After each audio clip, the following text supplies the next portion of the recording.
Bote sa DY Super Radio.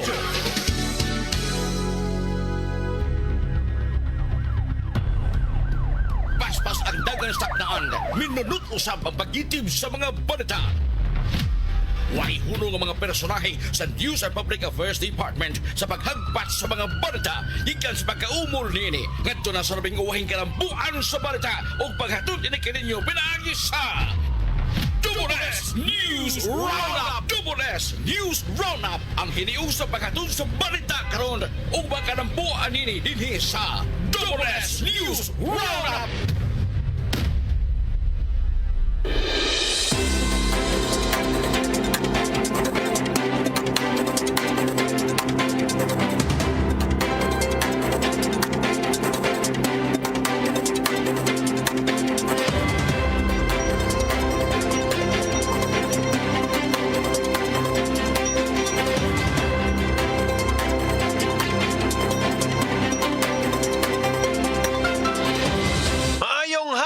Kapuso.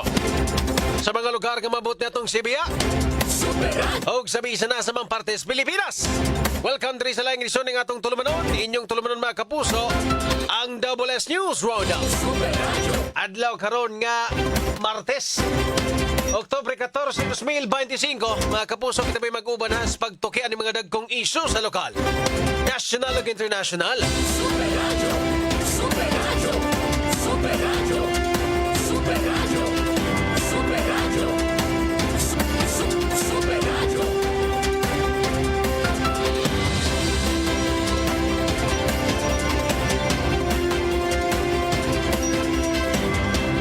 Mga kapuso, kini ang inyong ubos na lagad sa kahanginan, Super John Kim Patindol Bote.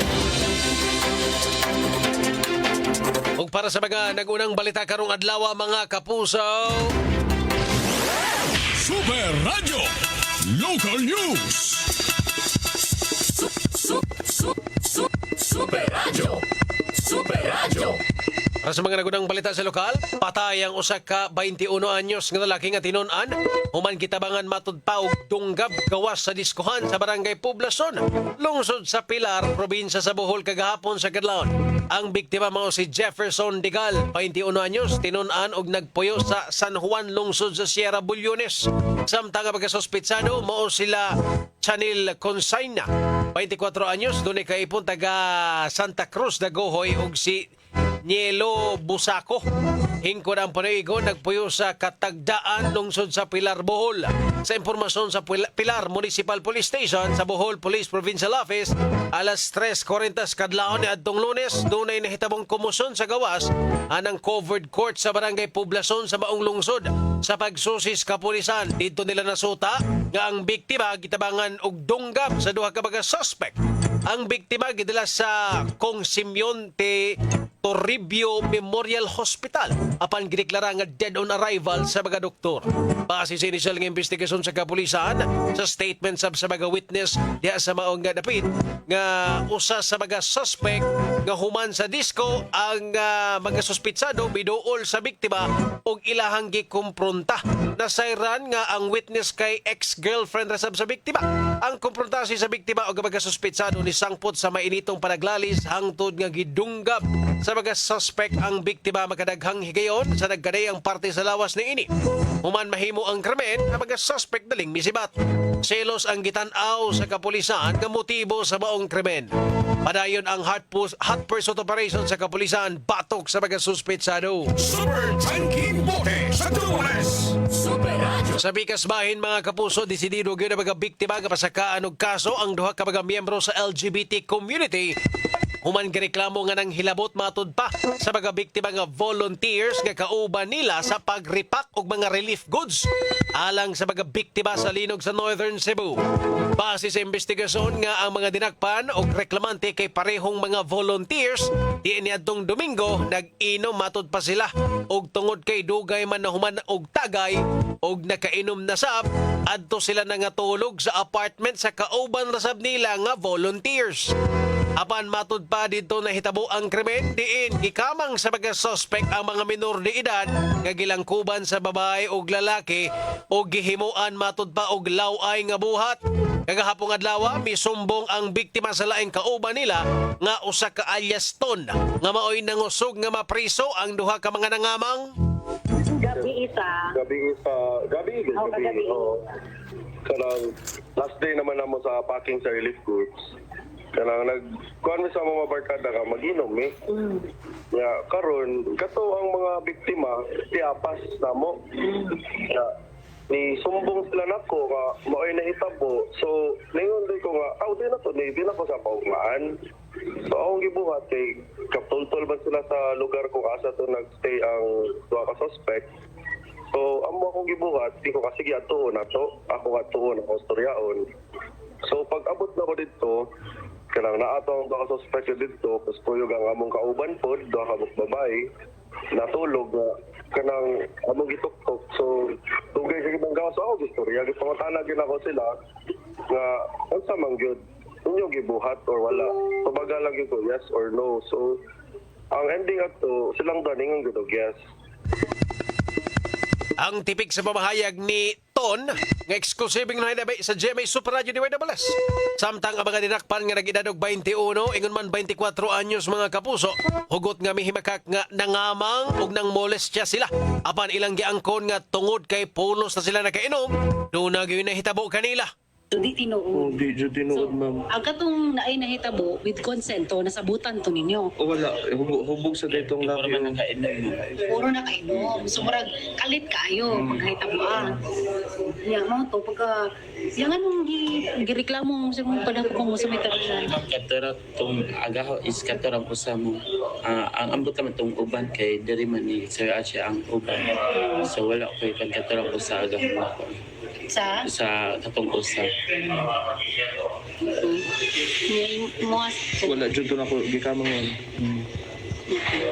So, nagsarihanay, nagkaisrihanay na mo sa biktima or sa mga Di mo sila ganan makigstorya. Di sila ganun istorya. Ang tipik sa pamahayag sa usa sa mga suspect, eksklusibong hinabi sa GMA Super Radio DWS. Dugang pangaghimakak nila nga nang hilabot sila og babae. Sa pagkakaroon at tanggong na ang duhag nga mga dinakpan diha sa Mabolo Police Station 4 samtang giandam na ang tukmang kaso nga ipasaka batok kanila. Super Tanking Bote sa Double S. Super Radio. Double S News Roundup. Super Radio. Super Radio. Arita sa ba na ito maghihisgotanan mga kapuso diri sa tong tulumanon sa Double S News Roundup. Super Radio. PDRRMO mo, way natala nga naangol sa magnitude 4.0 nga linog kaganinang alas 8:21 sa buntag di syudad sa Bogo. Super Radio. Super Radio. Ay untag magkahinay na ni ato ang mga magnitude nga matala mga kaigsuonan kay di gidalim no. Labi na sa taga Bogo City ug tapan nga mga lungsod mga kapuso. Gyud lalim no nga from time to time muuyog lang kalit ang yuta. Pero giingon sa Fivox magkadugay magkahinay man gyud daw na. Kay na-release naman ang pressure sa bato, ang stress sa bato na pagawas naman niya. So dako ang posibilidad nga magkadugay ang panahon, magkataas sa mga adlaw, muhinay, magkaubos ang ihap sa mga aftershocks mga kapuso. Super Radio. Bikas bahin si Tinta kapag sinkholes ang nadiskubrehan sa Mines and Geoscience sa Northern Cebu human sa pagtayog sa 6.9 magnitude nga linog. Super Radio. Pero tinaghan ng lungag, diya daw partikular sa San Remigio, may ubay ng mga area diya mga kapuso ang nabutangan og sinkhole. No, sa mga rason na kanang daw mga groundwater mabasa kanang mag-deep well. Pag ma-appeal na siya, basta mabakantihan og tubig, halo naman ang ilaw. So, dako ang posibilidad nga kung naiuyog, matagak yun na mga yuta gikan sa ibabaw, na ma-sinkhole na siya. Ang gikulbaan lang karon sa Mines and Geoscience mga kapuso, na sila gitawag nga, I don't know if sakto ha, Uvalia. Uvalia ba na? Uvolia. Ang kana daw nga, ang sakto daw na Valley of Sinkholes. Balinaag yung kuno na nga usa ka lugar nga puno og sinkholes na naa sila na-identify diya sa San Remigio. Nga nga lain-lain og sinkholes tapad-tapad ra siya mga kapuso nya adunay posibilidad nga ang katong gagmay mausa to silang tanan nya mahimong dako kaayo nga sinkhole. Mo gitan-aw karon sa Mines and Geoscience MGB. Mines and Geoscience Bureau mga kapuso kung Euvolia ba ang tawag anak or dito dapita sa San Remigio na kunong magtapad-tapad gagmay nga mga sinkholes unya ang ilawom di ato pwede silang himuon nga usa ka dako ba munang gipadistansya na gipabakantihan na nila ang mga areas nga adunay sinkholes mga kapuso samtang padayon ang monitoring ang pag-check no sa area yang dapita mga kapuso. Nang kung naay sinkhole nga makita distansya lang mo mga kapuso kay wa ta kay ba unsa nagilaw ma sa ilawom no. Para safety ta, distansya lang ta. Pikas bahin, Japan International Cooperation Agency kon JICA midonar og 7.7 million pesos nga balor sa hinabang ngadto sa DSWD-7 alang sa mga naapektuhan sa magnitude 6.9 nga linog sa Northern Cebu. Super Radio. Salamat kay Japan no. Ato man tong na-interview ka ganina ang ambasador si Kazuya Endo. Kamatod pa niya nga duty daw sa mga taga-Japan nga mutabang labi ng silingan ta unya strategic partner na to ang Japan mga kapuso. No, grabihas kasing-kasing ani og kuan sa Japan no. Di man ka na niingon gid siya nga duty man na namo nga mutabang kay silingan tang duha. Talagsaon nga buhat ikan sa lain nga kuan sa langyaw. Salamat kaayos mga taga-Japan. Unya posible mas mo daghan pa ang kolaborasyon na ni mga kapuso labi na nga ang Japan itayog pud ni sila og kusog nga linog. Unya na sila mga gipangbuhat para malikayan ang uban pang mga kadaot nga mamugnaan ang linog ay gauna ba sila. Mahinumduman ninyo mga kapuso gani nag-tsunami pa sa ila. So na sila yung mga proactive measures para malikay ang Japan sa grabing kadaot kung nailinog. So mas mudaghan pagid siguro ang kolaborasyon or pagkigalayo na to sa Japan para makatuntaan na nila na makakuha tas mga disaster resilience nga mga or kanang mga disaster programs nila dito sa Japan para di na to or mas mukunhod, mas mugamay ang epekto sa mga kadaot nga mahatag anang sakuna, partikular na linog mga kaigsuunan. Super Radio. Super Radio. Anyway mga kapuso, sa di pa tayo matusunahan, palotson sa tanay ang ito. Paspas nga asoy sa mga balita. Double S News Roundup. Super Radio Reports. Super Radio. Dawat ang mga reports mga kapuso, polis nga nang lugos og 14 anyos. Gitaktak na sa serbisyo. Super Decibel, pasok! Super Radio. Dili na konektado sa Cebu Police Provincial Office kun CPP o Police Regional Office 7. Ingon man sa Philippine National Police ang kani Police Lieutenant nga gipasangilan nga miamong-among 14 anyos nga dalagita dito sa lungsod sa Inatilan ni adtong Setyembre 28, 2025. Sigon ni Police Colonel Abubakar Mangelen Jr., Provincial Director sa Cebu Police Provincial Office, absent without official leave kun awol ang status sa mong kani police official. Gipasakaada sab kini og kasong kriminal ingon man administrative.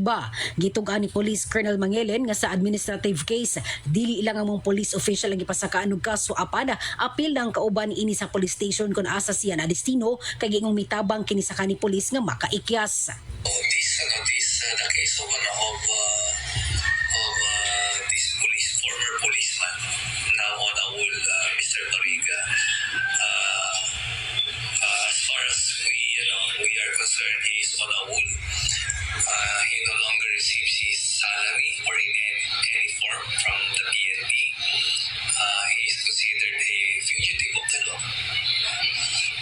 So, he's no longer connected with the Cebu Police Provincial Office or the Police Regional Office 7 and the Philippine National Police. Inyong nadungog ang Provincial Director sa CPPO Police Colonel Abubakar Mangelen Jr. Wala na sa muawhag ang CPPO sa kani pulis nga mutahan sa kogalingon kay sigon ni Colonel Mangelen nga sa dili madugay malutsan kini og warrant of arrest. While he is a police officer at the time of the incident, his actions, his decisions are entirely personal. And it does not in any way, in any form. And in fact, we are also greatly affected with his actions. He being a member of the PNP. So it is his personal actions, decisions.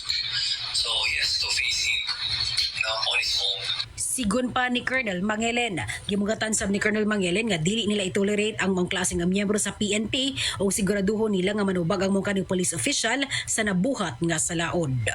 Kini si Desmay Padilla sa GMA Super Radio DYWS. Dapat totoo. Super Radio. Upat ka mga individual na sikop sa drug bust operation dias Opao Police Station, sunod sa Mandawi. Super Norman, pasok! Super Radio. Laing upat ka mga lalaki ang naaresto sa kapulisan sa Presinto 5 Opao Police Station sa Nagbayan sa Mandawi alas 9 pasado kagabi sa gihimo nilang drug operation.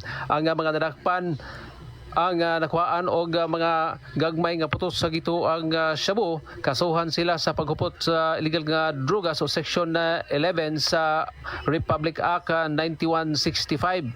Ang mga suspitsado sumtangang gitanggong diya sa Opao Police Station og gihikay na sa kapulisan na pagpasaka og kaso batok kanila. Kini sa Norman Mendoza sa GMA Super Radio DYWS, dapat totoo. Super Radio.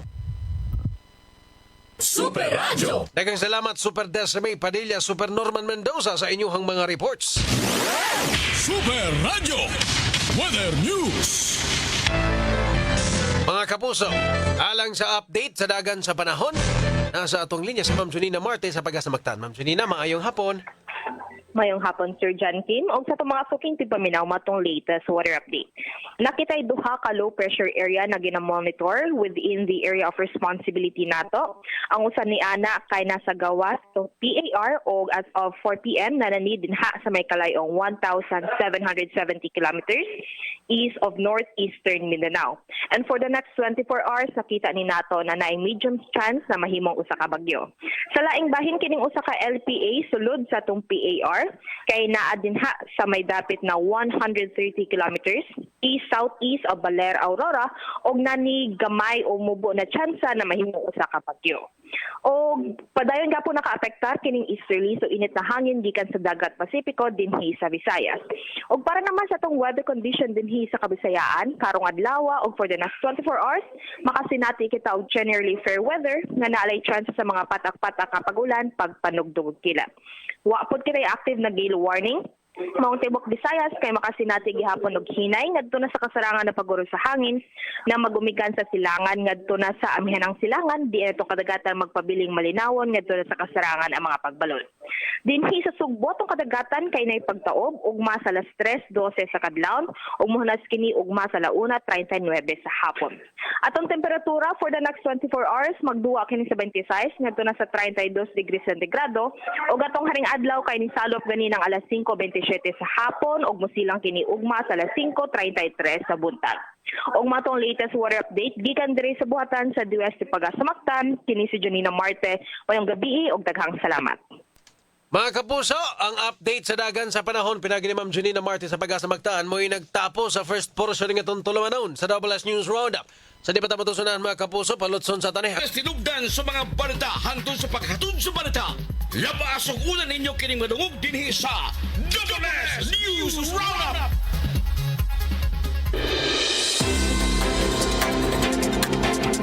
Okay mga kapuso, balik na diri sa to ang tulumanon sa WS News Roundup. Kaya po, kining inyong ubus na lagad sa kahanginan, Super John Kim Patindol Bote mga kapuso. Super Radio. Kita maglangan, arita sa ito maghihisgotanan. So kaganina mga kapuso ni atubang na ang itudlo sa kadaghanan. Kamoy mastermind. Si former House of Representative House Speaker Leyte First District Representative Martin Romualdez ngadto sa Independent Commission for Infrastructure mga kapuso. Finally, no, nigawas na gyud sa kadaghang mga akusasyon. No, nigawas na gyud ni atubang na ang maong kongresista. Marag makaduda man to ilaha. Sige lang kay ato na lang gining saligan kay mao may nag-imbestiga ron mga kapuso. Ang Independent Commission for Infrastructure may nag-imbestiga. Sila man natong kinahanglan saligan, no? Ha? Halag wala na sa magalong. Kay kung naptos magalong, marag lahi gining dagana sa istorya gidron, no? Kay siya mismo kailangan gid siya sa marag na pinpoint, no? Ilahan na lang ato sa pagkolekto sa mga ebidensya mga kapuso pagpalawong sa investigasyon kay si Magalong naa na siya idea daan. Okay, siya grabe to siya ka kuan gid ka vocal nga naagi mastermind dia sa kongreso nga mo ay nagkontroller sa tanan, no? Mention pa magito niya Saldico. Matod pa ganito niya ngano di ba mo ka-mention ang mga ngalan? Nganong kana nga ngalan di ba mo ma-mention? Nga siya mismo maka-mention raman noon mayor siya. Pero nahibong siya nga nung di ko no ma-mention siya mga kauban. Kanang duhag yung kuno ka mga pangalan. Murag kung magsugod pa lang sila hunahuna sa pangalan, mga paso na ilang dila. So, kaganina ni atubang na mga kapuso, niya nagpasalamat si Martin Romualdez yate ira. Nagpasalamat siya sa Independent Commission sa paghatag niya og panahon, no? Paghatag sa iya og his side of his story or his side of the story. Matod pa ni Romualdez, it's about facts and evidence and hindi lang political noise or speculations. Kaya the ICI were able to ask many questions and I was able to answer them. Gingon ni Romualdez mga kapuso, no? Asa may political noise dito nga kamong may nas administrasyon. I am glad to have shared any and all personal knowledge and information to the ICI because I want to help the ICI in this investigation. Ang di na ko ganahan ani kay nainigawas nga istorya, no? Gikan ni Auntie Claire. Amot giunsa ni pagpangutana nga magdepende daw sa Department of Justice kung himuon nga state witness si Congressman Martin Romualdez Mangegala. Asam sa mukuha ani. Asa mo nakakuhaan ng idea nga himuon og state witness ang gitudlo sa kadaghanan. Dapat dili jud ka ang most guilty ana, di ba? Himuon mo siyang state witness, so guilty siya gamay? Asa man dapita sa muangkon ani? Lisura na sa panahon ron nila binas administrasyon, no paita gyud. No anong mugawas mo ng istorya ang himuon og state witness, magdepende sa Department of Justice kung unsa iyang isulti. No murag nagkadugay, nagkawagi lambi. Yung masa nang himuon nga state witness, no, unsa man say kung ano na, no, di ba? So may kinsa may itudlo ninyo si Saldico. Okay, kinahanglan if dili ka ang most guilty, naagi na pinaka-guilty. No, okay, para mahimo kang state witness, dapat dili man ka ang pinaka-corrupt. Or pinaka-naisala. Dapat minus-minus imong sa. So kinsa man si Saldi. Pagtaro mo ba kay nagporma na migstorya na rin? So, sa man, inyo nang giangkon or unsa man? No, kasi ko ka-gates. Nga nung nigawas ng istorya ang pwede ka nang magdepende sa Department of Justice kung himuon ba nga state witness. No, libog siya kung nga nung nigawas ng istorya. No, sa may gusto ninyong buhaton. Anyway, at least kay ang publiko nga naay narrative nga nigawas nga posible depende sa Department of Justice kung himuon bang state witness si Congressman Martin Romualdez. So at least ang publiko aware. No, kamo naminaw kabawan na mo ana. Okay, ambot unsang salida or script ilang gibuhat karon.